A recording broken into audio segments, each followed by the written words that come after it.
Pass Podcast. I'm Katie Pickler, and with me is my birthday twin, Court Winsett. Hi there. And there's the opening bell. We have, it feels like it has been for our listeners, it will not seem like it has been any time at all because this is coming out the Thursday after the last episode, so it's no big deal, but it feels like it has been forever since we recorded. It has been a while. It has been a while because, we tend to stockpile these, and we've been kind of relying on that stockpile now for a little while. We've had some craziness around the office, so we've been taking care of other things. Yes, we've been busy working for our clients, but we are back. We had fun last time. We talked about all fun things, politics in pop culture, not reality. Yeah. So we've got to finish out the debt series. Yeah, we did. We did just kind of drop it there, but we wanted to do something fun for the election day that was coming up. So now we got to go back and sort of just sweep up the little scraps that are remaining about debt. And then, we're both a year older now. Our birthdays have passed. Exactly. So we're wiser. Exactly. So let's go back to the seriousness and finish the debt series. Yeah. This one's going to be a quick one, I think. We're probably gonna. Well, of course, I say that probably will jinx it because my lamb. But when we, lamb, I thought your term was my Lanta. I've been apparently saying that too much. Somebody give me a hard time and now about he's changing. You can't change. Hopefully this will be a short one. We're just going to tie up all the loose ends on debt, and really what we're actually going to talk about is we did the whole episode on credit scores, on knowing your credit score and so forth. But we're going to dig a little bit deeper into fixing your credit score this time, and sort of the idea of when bad credit happens to those good people. Yeah, and so we figure a good top 5 would probably be the top 5 bad things that you spend money on, like bad debt, sort of buyer's remorse. What are the things that really just get you the second you spend the money? You're like, oh, I hate that. Yeah. So mine, unfortunately, I guess I'm a habit spender because a lot of mine I could generalize into not just one specific time because I'm a repeat offender. So the first one would definitely be just in general last minute purchases, whether it's you go, oh shoot, I forgot to get a birthday present for someone, or you have something that you're in the middle of doing something and you go, oh my gosh, I need this. So you're of course going to go and spend way too much money than you would have if you'd had time to kind of map it out, figure out where you want to get it from. And so I'm really bad about that, especially if I'm in the middle of a project and I'm like, here, just take my card, get whatever I need to get and bring it back to me. So I have no idea what was spent. So that's one of them. Number 2, I love my costumes. I love a chance to dress up and be all themey. Yes, you do. But I am very guilty of when a theme comes up or a costume idea comes up, I need to have all of the things. I need to get all the aspects because I don't know. I end up for one party having 4 different outfit options because I don't know how I'm going to feel that day. The good thing is I do have a costume closet in my house and I do repurpose and reuse all of my costume pieces. So it's not a terrible investment. It's just probably not the smartest decision because then it's like, Katie, this was just like a quick little office dress-up day and you spent $300 buying all of the accessories and clothes. Yes, well, I think I should jump in here and just point out to people that in our office, we actually had a month-long dress-up thing, basically, because of course. Katie was like, yeah, I'm going to be using all of my costumes this month. So she's been coming to work dressed up all month long. Bringing some cheer. So, yeah. Another one would definitely be gifts. It's one of those, I enjoy giving gifts to people, and I'd never have understood the whole, okay, well, you don't know this person that well. You only have to spend a little bit of money for them. I like to buy people nice things. And even if, they didn't buy me a wedding gift, I'm still going to buy them a decent gift. And so that's. You have somebody specifically in mind that didn't buy you a wedding gift? I am not ratting anybody out, okay? Number 4, I am very bad about when I go to dinner with friends or family, or not so much family. When I go to dinner with friends, I hate the awkwardness of trying to split a bill. And so I would almost rather just slide my card to the waitress and give them to them and get them to pay it all than deal with people going, well, I only ate 2 of the shrimp out of that appetizer and, Joe over there ate 8 of the shrimp. We're not playing that. I'd rather just I'll pay it. I'll deal with it. I don't care. And I started that in college. and then quickly realized I had a lot of moochers that just kind of would anticipate that I would pay. So that's I still do it. I haven't learned. And then the last one would be bachelorette trips. Again, it's going back to I want to make sure that my friends have great experiences, and so I spend a lot of money for bachelorette trips and bridal showers, baby showers, all of that. So I like to spend money on people, and then I look at my credit cards when they come in and it's like, oh, do I really love that person that much? Yeah, I'm gonna sort of piggyback off of yours, because you said the whole last minute thing. And while last minute shopping is not necessarily in and of itself a big spender, buyer's remorse element for me, I'm terrible at purchasing gifts. I'm terrible at buying like decent gifts, gifts that I'm proud of, gifts that I can't wait for people to open. I'm really, really bad at it. I'm just not a good gift purchaser. And so I tend to I'm still waiting on my birthday present, buddy.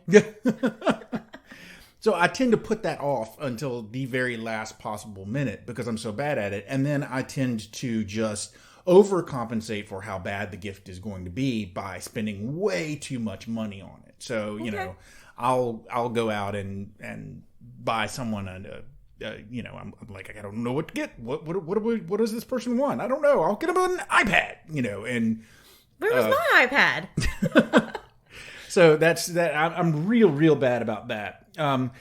Another thing that I tend to really hate, and I have mentioned this before on many of our other podcasts, and it's a recurring theme for me because I hate it so much.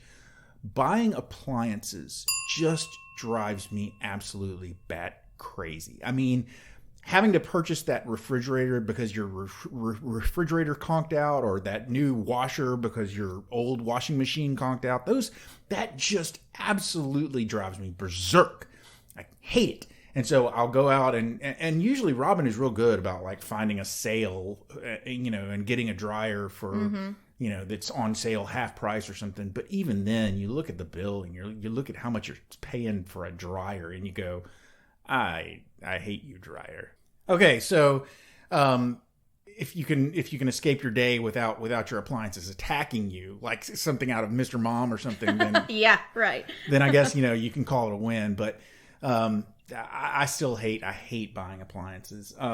So here's like a thing that I used to do all the time, and it was probably one of the worst things that you could possibly do. I was obsessed with movies, as you're probably well aware at this point, and I used to have a giant DVD collection. I would buy, all of the movies on DVD. If I wanted to see a movie, and I hadn't seen it in the theater or hadn't seen it yet or whatever, I would just go buy the DVD and maybe only watch it once. Be like, and now they're all collecting dust with all the streaming. Yeah. With all the streaming stuff, I've got 14 different streaming accounts that I have through all of the different services. And so if it's not on there, then we're not going to get up and go get the DVD. Who does that? No, you don't do that. So where's our robot to bring it to us? I used to go to Best Buy, and I would go to Best Buy and I would buy 10 DVDs at a time. And I mean, it was just, and this was right after Robin and I first got married. So, these, when you're going to Best Buy and spending a couple of $100 on DVDs and, you're a newlywed living in an apartment, barely scrape 2 pennies together. Who needs food? We have movies to bring us comfort. That's some serious buyer's remorse there. You're going to get in trouble with your wife too. Exercise equipment.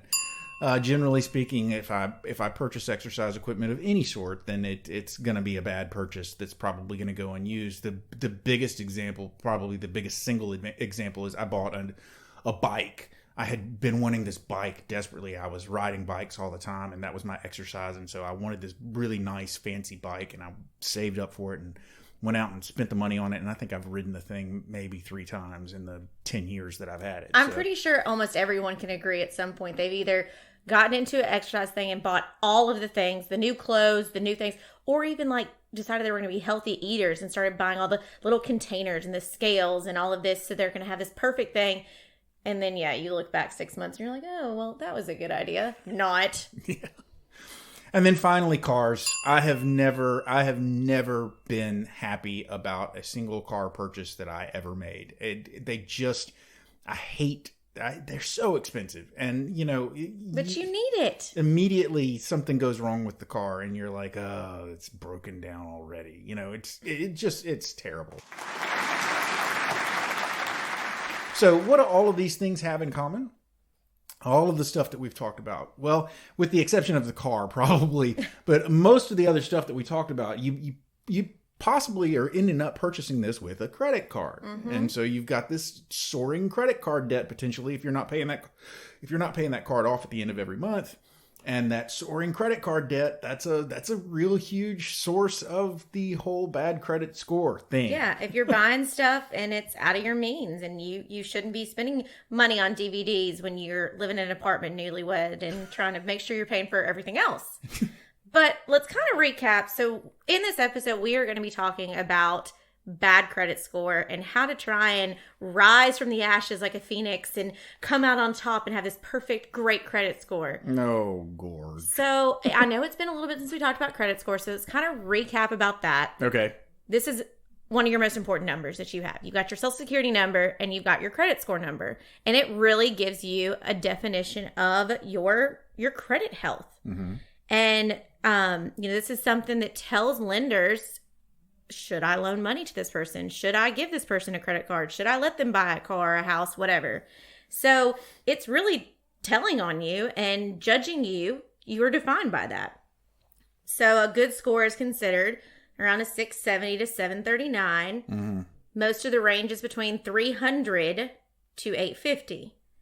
So we're talking about that kind of that bad debt. Yeah, that lower something debt. Under 670. Mm-hmm. Something where like for instance, not last episode, but on a previous episode when we had Nancy come in and talk about mortgages. Yeah. And we just used a hypothetical credit score. Like, here's my credit score. What does this say to you? And she's like, you could probably get an FHA loan with that, but you're not getting a conventional mortgage with that credit score. You need to get that credit score up. Yeah. And so, it's your credit score is so important to make those big purchases, to get those credit cards, to get those loans. It defines so much of it. And it's made up of the amounts owed, new credit, your payment history, length of credit, the mix of credit. So why does bad credit happen, Court? Why do people get in this bad situation? It's the appliances. I'm telling you, it's the appliances. It is not always the appliances. It's always the appliances for me. I don't know what you're talking about. Okay, we're going to break down again, and we know we did this with the credit score. We're talking with this about how it's gotten bad. So 35% of your score, the largest chunk, is made up of payment history. Okay, in the world of automatic payments for most bills, if you don't have it set up as an automatic payment and you forget to pay your bill, ouch, ding, yeah, there's a ding on your credit score. There's really not a good reason to be missing regular bill payments that are going to happen every month. You know it's coming. You might as well go ahead and set it up on bill pay. Yeah, set it up on bill pay, automatic. Banks will set that up for you. Oh, yeah. You can set it up through credit cards, set it up through their systems, and set it up through email reminders. And if you do have a bill that you don't pay through a credit card or through automatic payments, put it in your phone as a reminder. Do something like that. Mm-hmm. Or I know, like my water bill, it's better to pay with a check than it is a credit card because you don't have the credit card fees with it. So I'll pay, because it's not a terribly high thing and I've built it into my budget, I'll pay for 3 months in advance. Mm. But then I got to remember to put a reminder so I don't go, oh, I've already paid in advance for that. Whoops, missed that. Like my Target card, I think I talked about this before. I use my Target credit card only to shop at Target, but I don't use it that much, so it's not on my normal log to remember, hey, go pay this bill. And Target will send you an email, your bill is due, even if you have no balance. So I've gotten in the habit of ignoring it. Well, boom, I got hit because I went on there and I had made a charge for $30 for some little impulse buy at Target that we all have. And that $30 was slapped with a late fee, which was then slapped with interest. And before I know it, I've got like a $120 charge. All for $30 makeup crap that I don't know what I bought. But so payment history, that is a huge. Make sure you're paying your bills on time. Now, if you miss one time, it's not going to kill you. but just make sure you do not let it happen. Try and stay on top of that. But that's a huge, huge part of when you get into the bad situations. Yeah. When you get into the bad place, thinking like the Good Place show. We're in the bad place now. I just recently finished that. They finally put season 4 up on Netflix, and I finally was able to actually watch it. I was pretty psyched. So another big chunk, amounts owed. So if you've got a lot of debt outstanding, that will hit you. And that's really, okay, so let's flash back all the way back to those budget episodes. What we talked about when we talked about budget episodes is having that emergency fund, having some money saved up, several months of your income saved up in an account, and you've got that emergency fund. So if something like an appliance goes out, if you've got the cash and you can pay the cash for it instead of putting it on your credit card, fantastic. But if you don't have that emergency fund and your refrigerator goes out, you're going to spend a couple of $1,000 getting a new refrigerator. Everybody kind of needs a refrigerator, right? And you put that on a credit card, and a couple of if you can't pay it off right away, then next thing you know, your debt's just building and building and building. It's building interest, and then having multiple credit cards. Like, I know there's tons of movies that this happens in, but I'm thinking of The Confessions of a Shopaholic, where she's going up there and she has to get this scar. And she's like, okay, we'll put 5 on this card and 10 on this card and 30 on this card and da-da-da-da. And like goes through and has like these insane number of credit cards. Yeah. That she's just building up all this debt on. And so that's what a lot of people might go, oh, well, I don't have a lot of debt. I only have 500 on this card and 1,000 on this. But you start adding that together. It adds up. And it will hit you for sure. You check your credit report and you see that you've got, $35,000 in outstanding debt, and you're like, what? What is that? What did you say? Okay, wait, hold on. Say that again for everybody. What did you say? 35. No, before that, you check your credit score. Yes, that. Your credit report, actually. But you checking it. That is the most important thing. Yeah, absolutely. Yeah. Yes. We are gonna actually again. That's one of the things that we're gonna hit. We have an acronym this week. Yes, we're excited about that. So, once we get to the whole we're done recapping. Here's how you fix your credit score thing. Then the acronym is coming at you. So, other thing to think about is the length of your credit history. Obviously, your credit score is affected if you don't have enough history with credit, then they have no way to judge you and know, are you a good person that's going to pay or not? Yeah. And I'm not saying a good person. Are your habits where a person would want to lend you money? Mm-hmm. And then the last 2 parts that have a little bit with it is your credit mix, having a variety of having your mortgage, your loans, your credit cards, and then having new credit accounts. But, kind of that's how the score is broken up. Let's talk about ways that you kind of get into this situation. We mentioned not how paying. do you lower your score? Yeah, Before we talk about how to get your score up, let's talk about how you lower your score. If you want to lower it, this is what you do. These are the top 10 things you can do to lower your score. Lowering your score is bad. Yeah, don't do that. This is not like lowering the number on the scale that we want. This is lowering your credit score. So you're more than 30 days late on a credit card or a loan payment. Ouch. Yeah. Ding. Boing. You carry balances from month to month and just pay that minimum. Yeah. That hurts. I try and keep mine paid off now, but boy, it was tough there for a while. And it happens. It's not going to we understand reality. Sometimes you have to carry balances, but just try and avoid it as much as possible. And do know that when these things happen, it will lower it. Yeah. Maxing out multiple credit cards, like we talked about with her, putting all these different amounts on these cards and maxing them out. Mm-hmm. Don't do that. Spouses. Just generally spouses? Well, it's, if you have a spouse, it will go lower back your to the credit score episode when we talked about there's actually dating apps that talk about people that have the similar credit scores as you, because supposedly the bigger the gap is of your spouse and your credit scores, the more likely for divorce. And that's because the more likelihood for financial distress between you. So yeah, if you've got a spouse that you have a joint credit card, then they could be hurting your credit because they're racking up all these charges, or you trust them to pay the bills, and they're going to Tunica and gambling with the money that was supposed to pay for the credit card bill. Yeah, that reminds me of an episode of How I Met Your Mother. And it's revealed that one of the characters has a bit of a shopping tick that she has, that she she does it for she does retail therapy basically, but she keeps going out and getting new credit cards to shop with, and charging up those credit cards. My wife has a sign in our house that says something to the effect of, I'm paraphrasing here, there are two different kinds of people. There are people who worry about debt and people who don't worry about debt. Unfortunately, they tend to marry each other. That's a good one. I like it. So, I mean, yeah, definitely when you say I do, you are also saying I do to their financial habits, and that can affect your scores. Past mistakes. We all were dumb kids at one point. We just talked about marriage. Nice. Ooh, I'm getting in trouble for that one.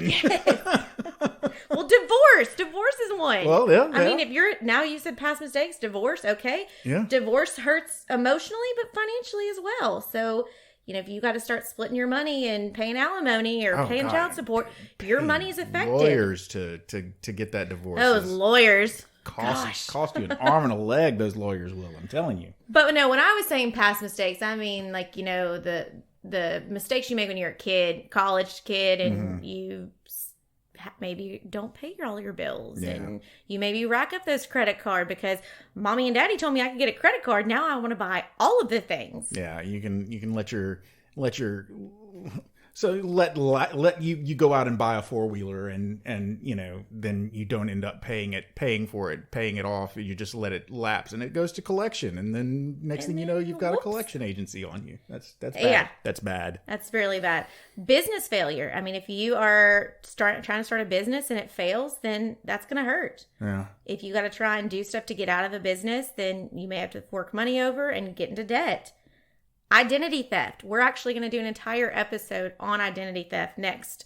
But this is something that can affect your credit, and that's why it's so important to be checking what is on your report, what is affecting your score. Credit report. You have 3 different agencies. They each give you 1 free credit report per year. That means you can check your credit report 3 times a year and see what's showing up on there. Or, I mean, nowadays with these credit cards, there's a lot of them that are linked that I'll actually get a notification like your score's gone up X amount of points, your score's gone down. And so when you get that email, your score's gone down, it's like, woo, hold on one second. Skirt. Yeah. What's going on? What is on there? Yeah. What has caused this? Then you call the husband or the wife and go, excuse me, why were you 2 days late on that payment or something? We're not advocating divorce here, people. Sorry. Closing out credit cards, actually. That one kind of surprises me. Just, you think, but again, we talked before about how part of what goes into your score is having how much open credit do you have that isn't used. So it's tempting to like, okay, I don't really need that Victoria's Secret credit card anymore. Don't close it out though. Go stick it in the freezer. Go hide it from yourself because it'll actually hurt more to close it than to just kind of keep it open. And a lot of times then they'll end up like closing it themselves. Yeah. But you don't want to do it yourself.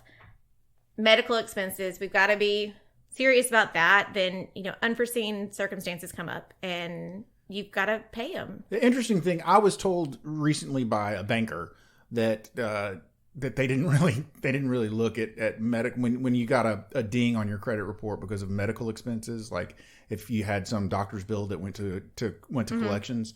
They don't consider that as bad as a lot of the other potential debts that could go to collections. They have a heart. Well, because it happens to so many people. Yeah. When you have that emergency room visit that costs $2,000 or something. So as long as you're taking care of everything else you can control, they're not going to hold against you as much. And we don't the things you can't control. Yeah, and we have some clients who are doctors, so we don't want to advocate for not paying your doctor's bills. No. Please pay those. But I did. I thought it was interesting that they were like, everybody has medical debt and it can really kill you. So we try to take that into consideration. So, I mean, these are just some of the examples of the ways to lower your score because obviously your score affects so much. So here comes our acronym. Mm-hmm. Don't be sad, Court. Don't be sad. So sad. Yes. S. Right. Stop the bleeding. Stop being a repeat offender. Stop doing any of these things that are lowering your score. Mm-hmm.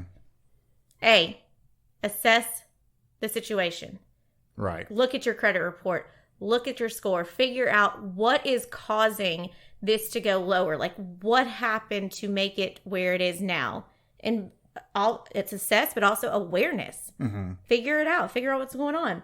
And then D, develop a plan for recovery and stick to the plan. So if the reason your credit score is horrible is because you have 35 grand spread out over 4 different credit cards, that's absolutely killing you, then you need to pay that debt off, and you need to develop a strategy for how you're going to pay that debt off. You need to stop putting more. Yeah, obviously you got to stop using the cards. Figure out what's caused all that to go up. Yeah. What were you spending it on? Mm-hmm. And then figure out, okay, let's look at the interest rates of these cards. Let's pay this off. Let's attack it in different ways. Yeah.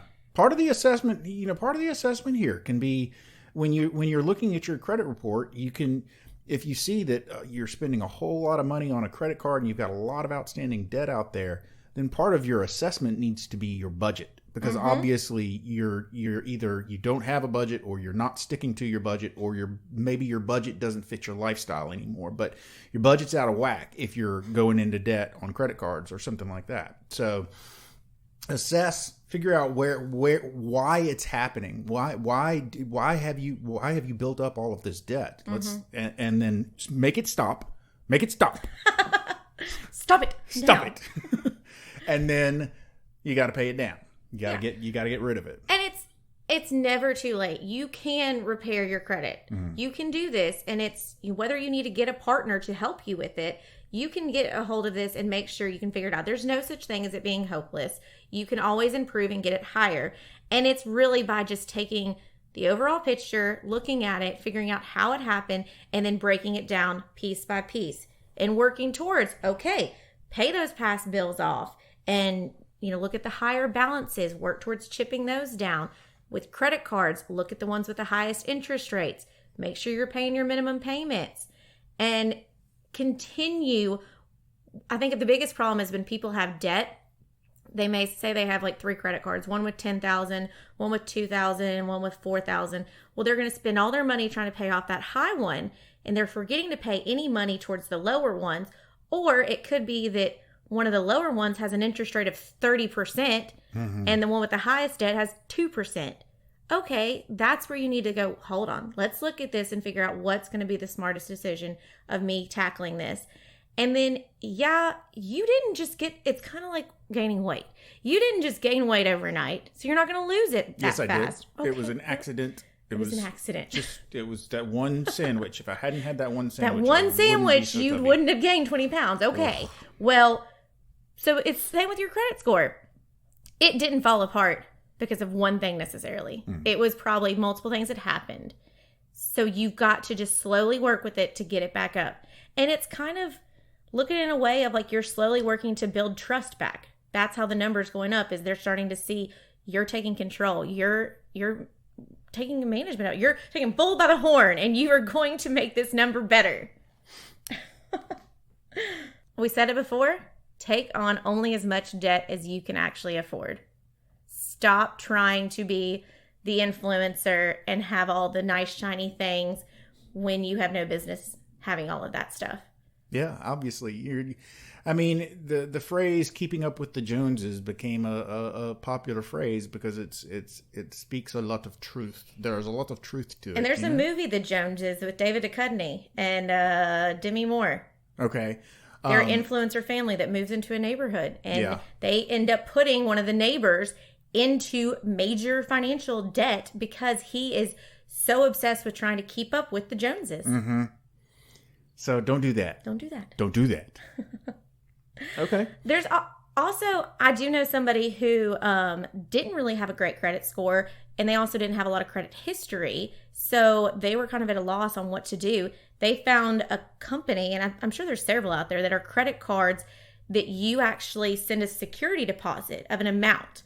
And that's what you give to them. You're using this credit card, and then once you've been a loyal customer and paid your credit card off and all of that, your deposit actually comes back to you.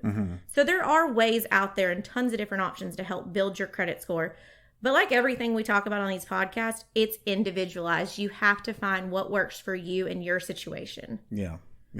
Well, you know what? I said it was going to be potentially going to be a short one. We are at the end, basically. We have said all the things that we are to say. Closing time? Yeah, closing time. Time for Court and Katie to do the bullseye. Boom. Oh my goodness. It's time for bullseye. Katie, what's your takeaway? Don't be sad. Ah, you took my takeaway. You took my takeaway. Stop the bleeding. Assess and analyze the situation. Develop a plan for recovery. And stick to it. Check that credit report. Hey, not fair. When you took my sad, I was going to check the credit scores, and then you take that too. Don't be sad, Court.